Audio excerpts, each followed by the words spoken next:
maanaam daal may ji ci bor boobu ñooy ci bor boobu dama ne la l'histoire du Sénégal ñun ñëpp xam nañ ko dañ ciy gaaw c'est l'empire parce que temps bi non c'est une question grave bon il faut ma leer la ko bu mu dugg ci bopp nit ñi waaw le Sénégal a connu l'islam grâce à l'empire soninké il faut dire la vérité les soninké ñoo sanc l'empire du Mali ñoo sanc l'empire du Ghana après l'éclatement ci lañ créé l'empire du Mali du Mali moo dem ba indi l'islam au Sénégal ci bari les Peuls sont des cousins avec les Saraxule moo tax l'islam tàmbalee germer wu foofu kon nous les Soninké dama ne am nañ une partie ci l'islam malgré que bu nu oublier wala njéem ñoo fàtte parce que y a aucun jaaxaanke Sëñ Tuubaa wax na ko amul benn jaaxaanke wala Soninké bu am beneen diine bu dul islam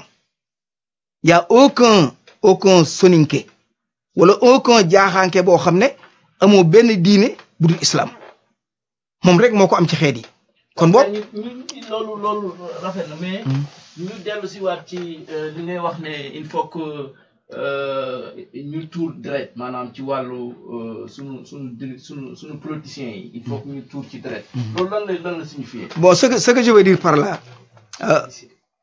veux dire par là impunité baaxul impunité baaxul te yàlla suñu borom moo ne ku sàcc nañ dagg loxo bi ku fi rey nit nañ ko rey yàlla wax loolu waxuma ko kon du ay teggin nga jël alal réew mi lekk ko ñu bàyyi laag moom nga dem ak moom du ay teggin kooka li ci lislaam wax dagg loxo ba képp a ca jaadu du ay teggin xale yi tëdd ci géej gi di dee ci géej gi yow ngay mën a jël alal li réew mi di ko jënd ay Mercedes li gën a égoïste gën a bon mooy nga jël sa doom yow wutal ko passeport diplomatique man samay jarbaat war a dugg ci géej gi dee mais dama koy dénoncer yéen ñëpp vous êtes mes enfants samay jarbaat rek ngeen dama doon nangu parce que fii laa nekk yàgg naa fi gis naa fi xale yoo xam ne ay passeport diplomatique lañ fi wàccee parce que seen yaay dafa nekk en collaboration wala seen papa nekk en collaboration avec l'État samay jarbaat war a jël gaal gi ñoom kooku dama koy wax moo tax ma di ci imposer xale yi dee sama attaque bi passé li ma gënoon naqari mooy xale yi dee nañ xale yi dee ci ndox mi gis ngeen leen esclavage bi am Libye gis ngeen leen yéen ñëpp gis ngeen ko màggal aw na fi gàmmu aw fi est-ce que dégg ngeen ku ko tudd. waaw léegi non da xool da c'est une question importante dañ ciy wax. waaw yaa ngi dégg dama ne est-ce que dégg ngeen xoola dama ne man murit laa sama baay di mu xaddam bu mag a mag a mag a mag. est-ce que vous comprenez su ma gisee lu dul dëgg dama koy wax. waaw léegi xale yi dee ci ndox mi. dafa nànk rek bu ndaw kan ñemee waxtaan. non c'est que temps bi moo ñu xaw a tànc moo tax tànc na waaye tànc mais may ma àggal rek. mais xanaa looloo tax ngay attaqué doomu Macky bi mais doomu Macky bi xam nga lan doomu Macky dama ko attaqué lii la doomu Macky bi problème bii la ce n'est pas son poids ce n'est pas sa grandeur du gabarit bi déedéet xam nga lu ma wone damaa gis ñu wane ay taalibe yi tuuti ñu ŋàb bi pot di bokk ndab ñu di leen sarax ñuy lekk moom mu jël alali Sénégal di fay hôtel ay $1800 par jour oto bu ko neex mu wàcc dawal heure bu neex mu jël avion première classe bu ko neexee génne feneen. taalibe ak sénégalais yi dee ci ndox mi. loola moom ma frappé moo tax ma génne ñaari photo yi xale bi yalwaan lum lekk. waaw ak moom mi nga xam ne macha allah jàpp na boppam moo tax nga génne loolu rek ma indi comparé waaye aw yaramam moom toppatoo wu ma ko. waaw léegi ci kaw très rapidement kaw Assane Diouf. dafa mel ni ne yow Assane Diouf yow tamit da nga koy maanaam li muy def nii da nga koy cautionné yow dafa mel ni da nga ca d'accord. c'est très important. waaw Assane Diouf. waaw dama ne la sànq. man je suis d'accord nga ci wala d'accord nga ci li muy def nii d'accord. day gàtt doo ma ne 1 2 da ngay naan teg man j'ai fait plusieurs fois des interviews. boo nee dégg rek dana la expliquer. non xam nga tamit Assane Diouf dañoo war a non doo ma nekk kaas ñaari kaas yi bu ci bëgg ma ne bu sokola bi déedéet. waaw yaa ngi dégg Assane Diouf. Assane Diouf xam naa ko. waaw Assane lii mu mujjee man xamewuma ko woon. xam naa ne aussi il a des problèmes xam naa ne aussi il fallait mu réagir. nam réagir bu doon man du ma réagir noonu. waaye vous concentrez sur les insultes de Assane Diouf waaye nangu leen a xalaat xaalis bi Farba Ngom sàcc ci dem ak moom. nangu leen a xalaat alal Sénégal yi ñu jël jox ko ay nit jël ay oto ki Mercedes nangu leen a xalaat seen baay yi nga xam ne Kajoor lañu waroon toog bay mi amuñu lu ñu lekk ñëpp daw nañ dem Touba. saagay Assane Diouf amuluma ko solo Assane pour man.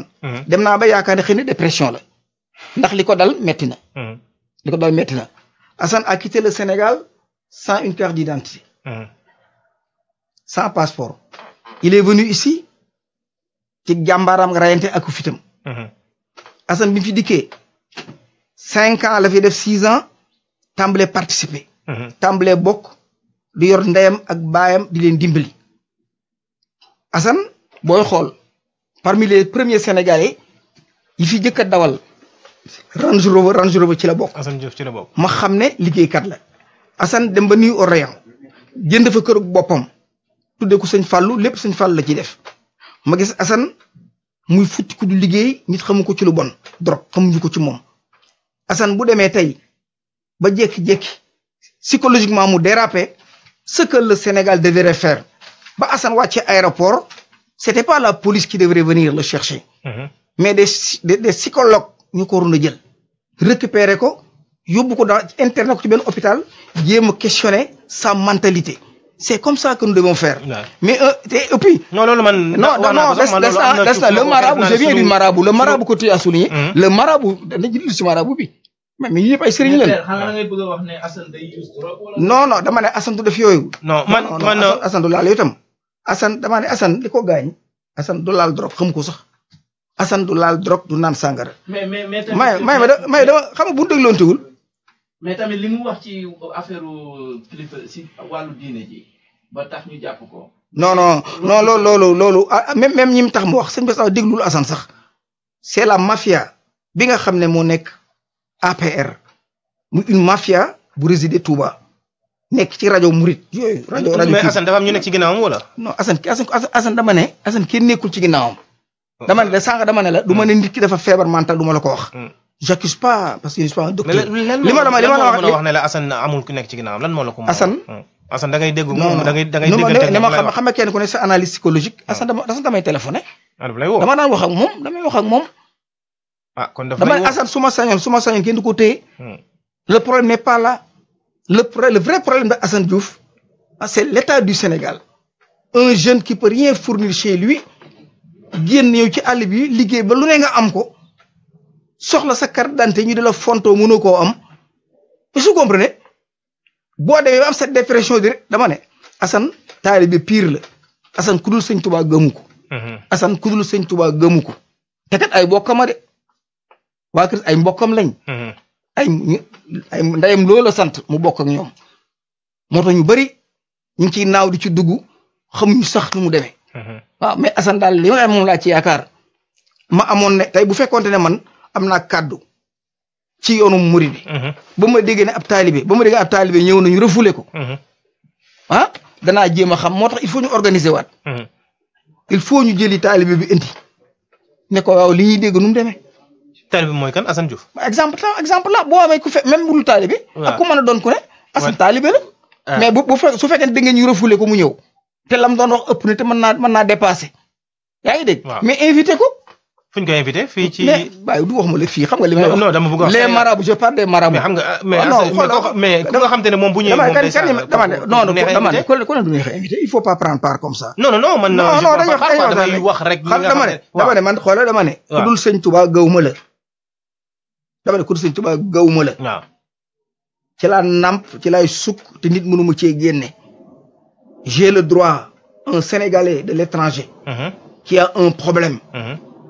je vais pas l'abandonner. C'était comme le cas de Cheikh Tidiane Gadio. Tout le monde parlait de tout ce qu'il pense.